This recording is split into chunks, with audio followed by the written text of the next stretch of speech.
Cookie Land. Was I'm back with the bang bang song of the Cookie Land sung by the Jayanta, the Tapta, the favorite singer of Manipur. चलो इस गाना के चलते मणिपुर में जो हो रहा है ऑन गोइंग इशू जो है मैतई एंड कुकी के बीच में जो क्रैश हो रहा है इसकी खुलासा क्यों हो रहा है, किसके लिए इतना दिल तक ये इशू खींच रहा है, ये मणिपुर की बाहर जो रहने वाला है जो इस इशू के बारे में डिटेल से नहीं जानता है उन सब के लिए इस गाना को सुनना जरूरत है। और इस गाना के जरिए मैं सबको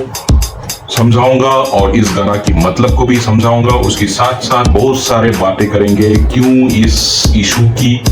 रूट कॉज क्या है, इस इशू की शुरुआत कौन किया है, इस इशू की शुरुआत कहाँ से शुरू किया है, इन सारे डिटेल बात करेंगे। सो इस गाना को गाया है the none other than the living legendary singer of Manipur the top